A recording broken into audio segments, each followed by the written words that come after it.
What is up, guys? Welcome to the channel. My name's Micah, and today we are talking about just how crazy and out of control old leader bikes are. They are absolutely the most thrilling and dangerous experience you can possibly have on two wheels. So today we're just gonna talk about what makes these machines just so crazy. We'll talk about the history of them a little bit, and then we'll go out and take a ride so I can show you how insane these are.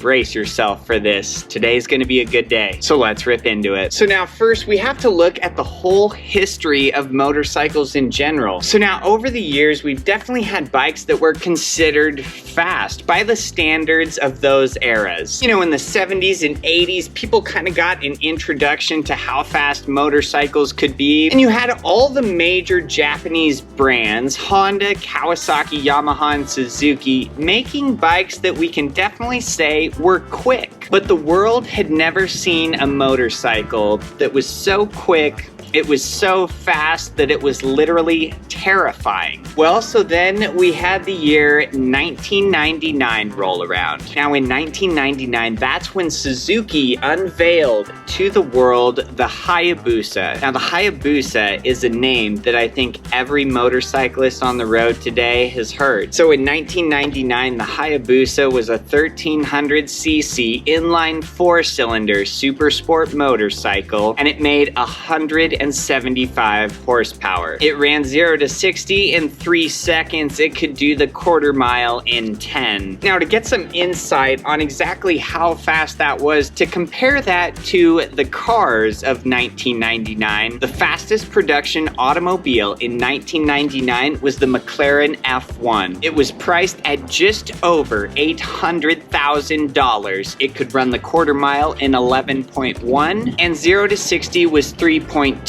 So the fastest production car in the world cost almost $1 million, and for a fraction of the price, any kid could go out and buy a Hayabusa that would leave it in the dust. Now this is when the ball started rolling, because within a few years, you saw all of the major Japanese brands, Honda, Kawasaki, Yamaha, Suzuki, make these leader bikes. And all these brands had a pony in this race. And essentially what this first batch, what this first generation of leader bikes was, it was basically a motor that put almost the exact same horsepower as the Hayabusa down. It was skinnier, it was smaller, it was more agile. They weighed 100 pounds less than the Hayabusa, and there was 0 rider aids, 0 electronics of any sort on them. Like, yes, they had fuel injection, sure they had headlights, taillights, all that good stuff, but as far as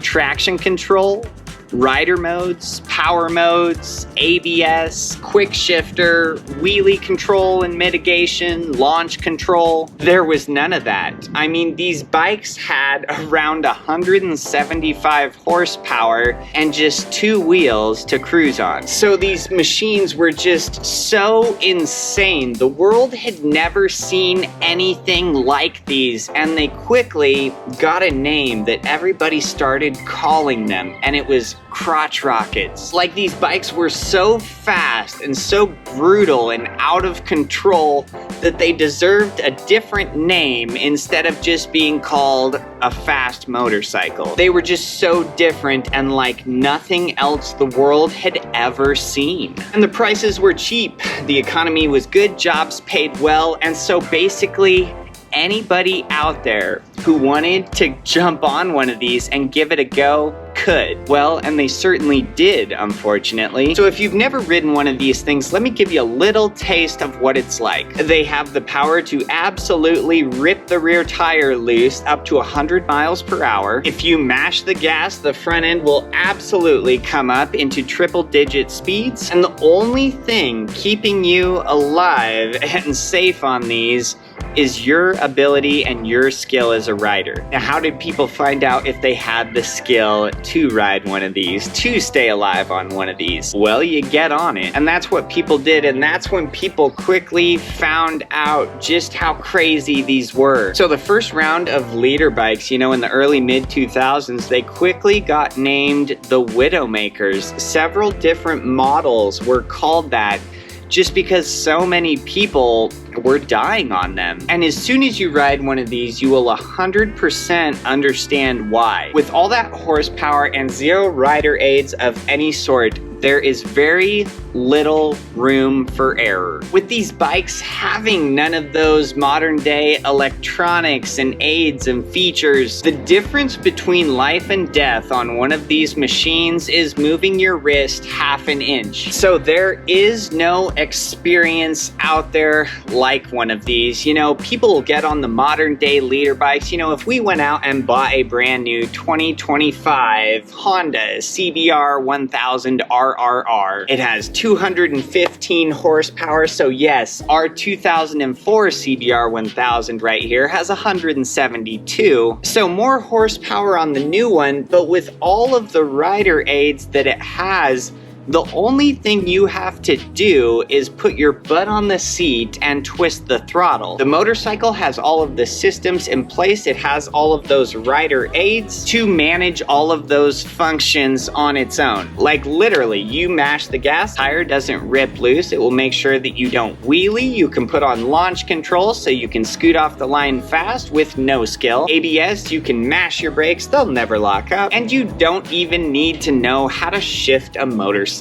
well. All you need to do is tip your toe up with the quick shifter. So it's funny, you ride one of those new leader bikes that has more horsepower, but the old ones absolutely feel more brutal, raw, and untamed, hands down. And a lot of these kids who are ripping around just going super fast on these brand new leader bikes everywhere they go, they would not survive for 1 hour on one of these older ones. So it just takes far more skill to ride one of these and ride one of these well. But with that great risk comes great reward. I mean, there is just nothing like the feeling that you get on one of these older bikes. I mean, you punch that gas, you literally just feel that engine getting flooded with gas. You feel it just taking off. There is no traction control, so you can feel that rear tire just on the brink of ripping loose. You can feel that front tire just barely hovering over the ground there. If you have the skill to ride one of these machines,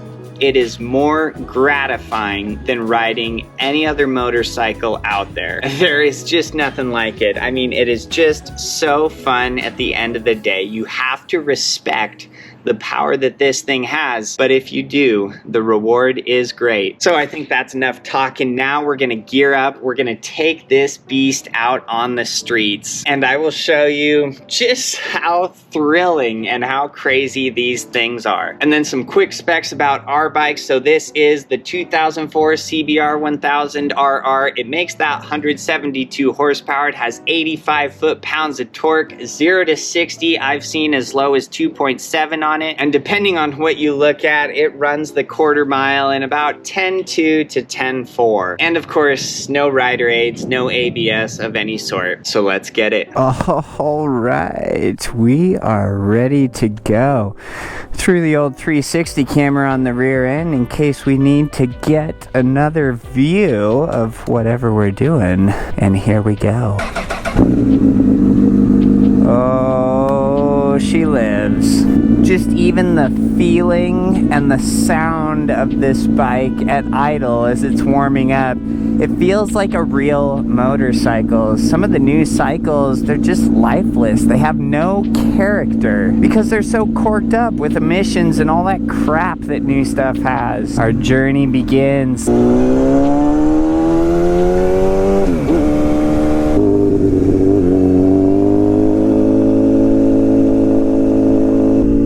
leader bikes are always just geared so tall. You know, we're in second gear, we're just barely idling, and we're going the speed limit here. You really just don't get to shift through many gears. I mean, these bikes have such long legs that you're never going to be able to stretch them out. You're never going to be able to let them run in a city, in an urban environment. So in light of that, we are headed out to the countryside, out to Mexico, to do a little running. This thing certainly sounds the part.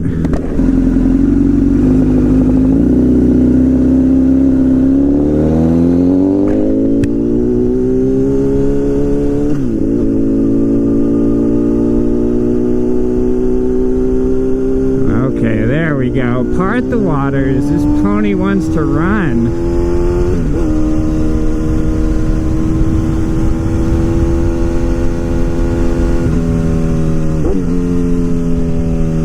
Oh my gosh, the world is our racetrack.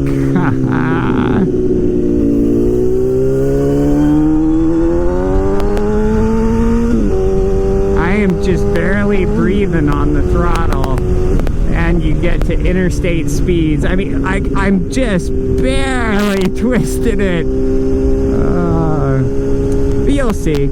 Just up ahead, we'll twist it a little bit more. Now, the one obvious perk to just any leader bike is that it's geared so tall, it has so much power, its legs are so long, you can cruise down the interstate at 80 and it's just smooth as glass. Oh man, there is nothing like it.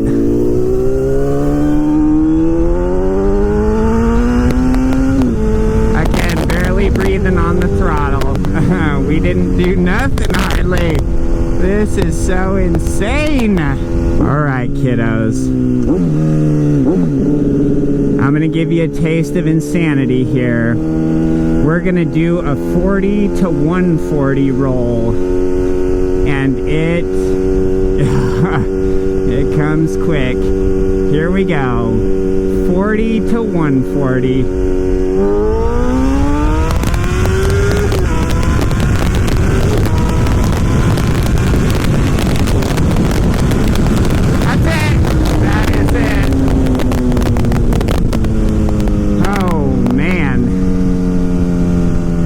Baby just scoots.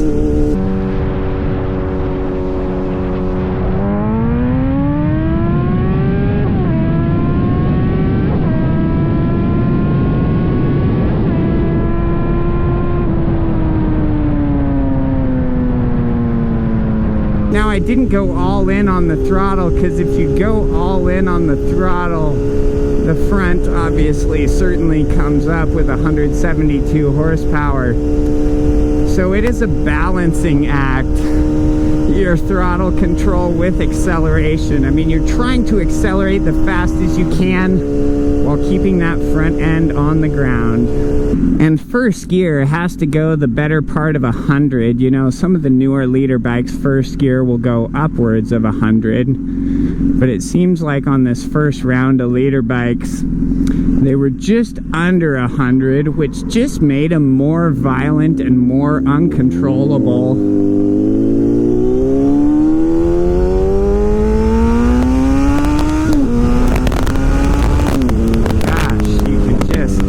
Anybody in a heartbeat. Yeah, like fourth gear is the highest gear you want to be in at 55.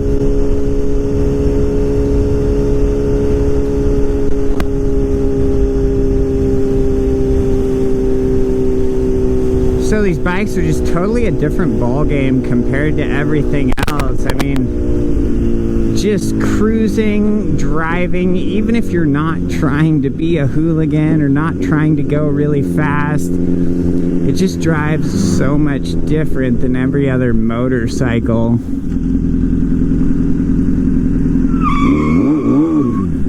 What the fuck? Somebody almost hit us. Oh my god, and I had the 360 camera there. We just caught that. Holy smokes. Oh man.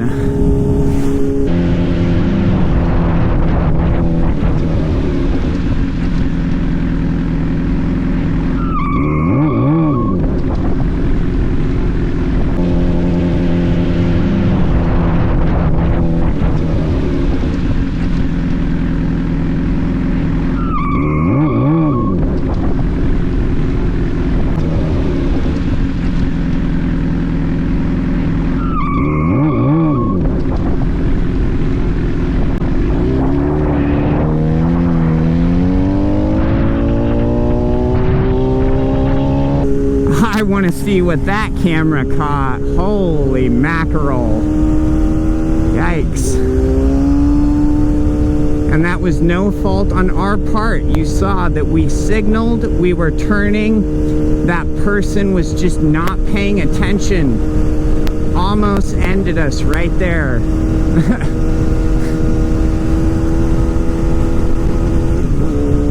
This video is supposed to be about how dangerous these motorcycles are, not how dangerous it is to drive a motorcycle. But did you guys see what I did there? I literally heard the tires screeching and I knew to inch forward. Like my head didn't even turn to look at the mirrors, but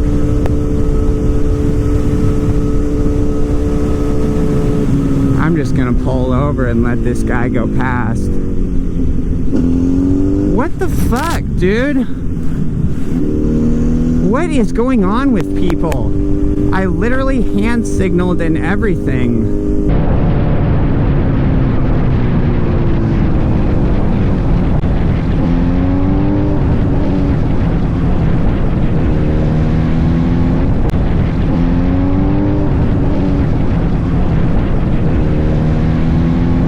What is going on in the world right now?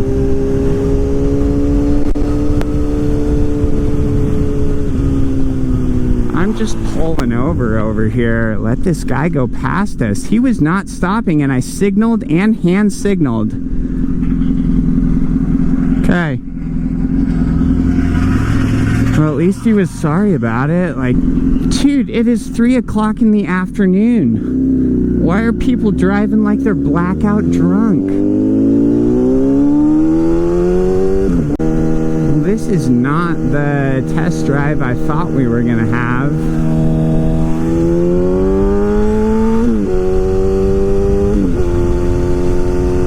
All right.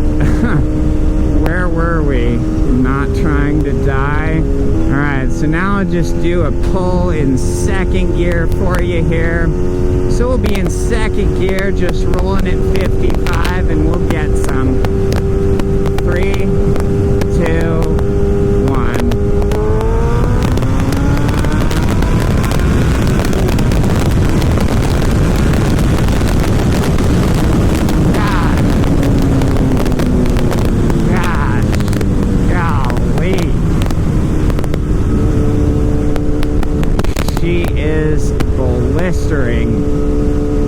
blistering fast.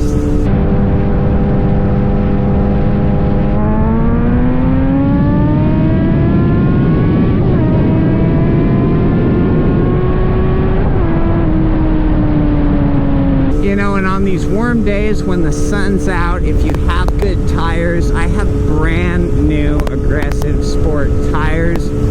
We're hooking, we're gripping really, really good, and so that's awesome. So because of that, I'm not too worried about, oh, there's a brother. I'm not too worried about the rear end braking traction. These roads are clear, sun's out, I've got good tires. So really what I'm concerned about when I punch this thing is the front end, right? That front end, I mean 172 horsepower will lift the front end on any motorcycle. So wheelie control is what I'm worried about today. You know, if it were a cloudy day, if it were a little bit cooler temperatures, then suddenly you're worried about traction. That's your number one concern. So the conditions of the weather, of the road, of your bike, that's what's gonna vary what you're worried about and what you should really pay attention to on these.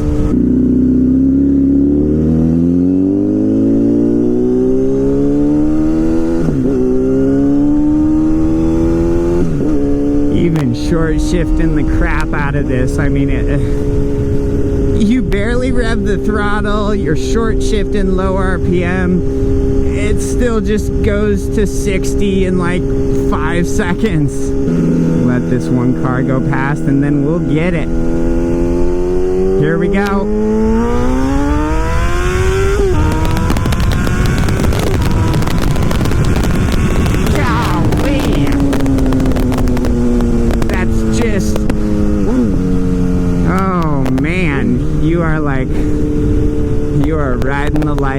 when you do that. Gosh. Now I've got like PTSD anytime a car pulls up behind me. I'm like watching them like a hawk.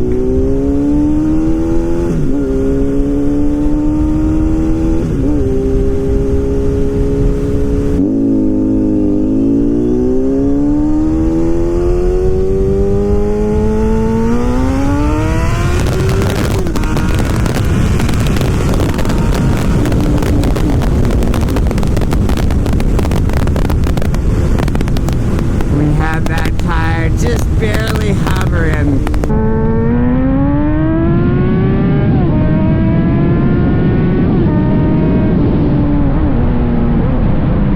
And you kind of learn quick that feeling that you get, how much acceleration, how much throttle and gas you can give the bike before you have to be worried about the front end. And it's not even directly related to the amount of throttle. I just go off the feeling I get, the pull on my body. After it reaches a certain level, I just know that that front end is about to lift. So the best way I've found to manage that front end being on the ground is just the feeling I get in my body, literally the amount of G's that I feel. And it is funny, these leader bikes are a motorcycle for the enthusiast. I mean, you do have the speed of a Hayabusa, but in just such a more small, agile, nimble package, which clearly has proven to be a recipe for disaster for some. And there is ways to enjoy these bikes, you know, it doesn't have to be a death sentence. You literally just need to walk into a platform like this with a lot of skill. Do not get one of these as your first bike. It will be your last bike.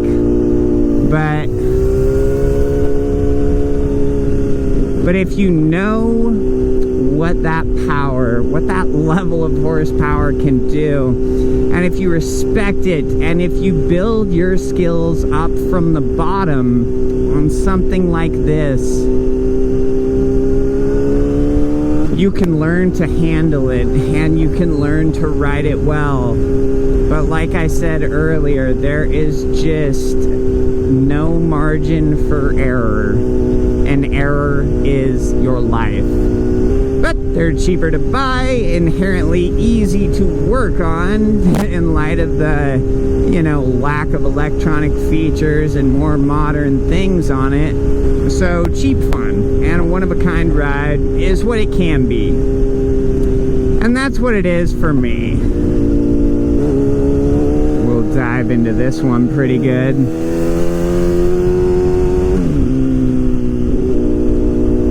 Just driving behind this BMW here, it just smells like it's fast. You know when you can just smell that a car is fast?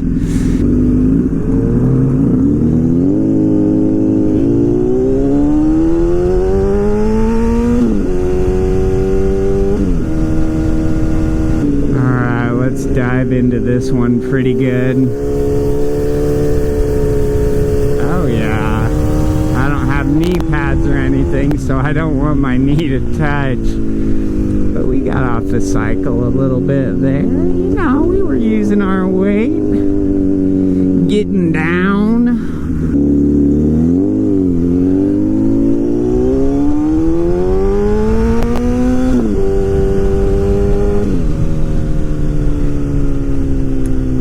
You get like one low RPM gear shift in the city, and that's about all she wrote. But you just have to have the self-control to not twist that throttle every opportunity you get.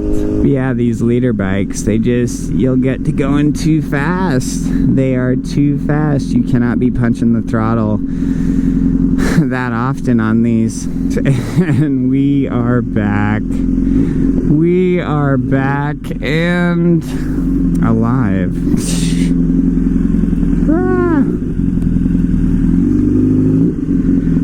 Normally I'm not not as worried about other traffic. That's why I go out and ride middle of the afternoon out in the country, kind of the middle of nowhere. But even that almost got us today. Wow. It feels good to be home after that. So we're gonna crack a beer, settle the nerves a little bit, and kind of celebrate life. You know, and first thing, let me say that I apologize for my language back there.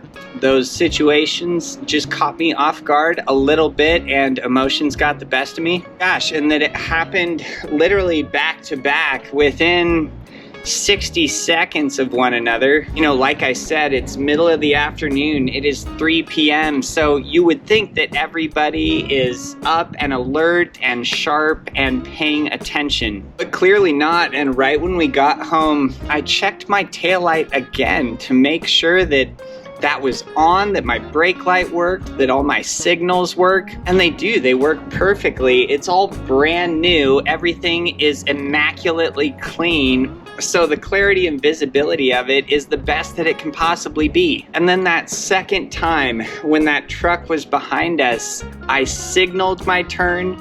I did a subtle braking. I even threw up the hand signal in light of the previous incident that we had just gone through. So I thought, okay, I'm gonna do everything I possibly can on my part to be as safe as we can. And so in that driver's face, I had a glowing red brake light, I had a turn signal flashing, I had my whole arm up signaling. And still not paying attention. If I had just kept slowing down and tried to take that corner, he absolutely would have nailed us from behind. Moral of the story there, head on a swivel, kids. No matter the time, no matter the place, always just be super alert of your surroundings, of other traffic, of people, because that's what's gonna let you ride tomorrow. So, back to old leader bikes, just absolutely rip your face off fast. That this bike, a 21-year-old motorcycle, is that fast and powerful. I mean, it's amazing. But honestly, truth be told, I can't even believe that leader bikes are legal. Like the brand new ones put down crazy horsepower, have insane top speeds. And then to think of the old ones, you got all the power, but absolutely zero rider aids, nothing in place to help you stay alive. And literally anybody can go out and buy one of these. Anybody can go buy one of these. You got $5,000, I got a leader bike for you. That is just so crazy. I mean, I'm very glad that these are available, right? It is so thrilling. It is an experience like none other. They are so fun. It just takes a lot of skill and ability, a lot of experience to be able to stay alive, to ride these well, and to really be able to enjoy the potential that these motorcycles have. Now, obviously, you have to tread lightly. You have to go into this situation with caution at the forefront. You know, a lot of things that motorcycling is for me, that feeling of freedom, just kind of that bad boy factor, the rebellious part of it, but also just that smooth, peaceful, meditative, like feeling that it can give you is really captivated by these old leader bikes. You know, the true feeling of man and machine, that concept, exploring that limit is the most fun on one of these old leader bikes. So hopefully that kind of gave you guys some insight, you know, especially if you've never ridden one of these before. Hopefully that kind of conveys just how crazy and how out of control these machines can be, the performance that they have and had 20 plus years ago. These old leader bikes really just changed and sculpted motorcycling as we know it today. It was really just a time that motorcycles got taken to an extreme level, and we all found out just how fast these things could be. And it is fun. It is so much fun to just go fast sometimes, but be smart about it. Be smart about the time and the place that you do it so that you're around to do it again. And I think that about wraps it up for today. So like the video if this helped you guys out, subscribe if you want to see more, and until next time, have a wonderful night, guys.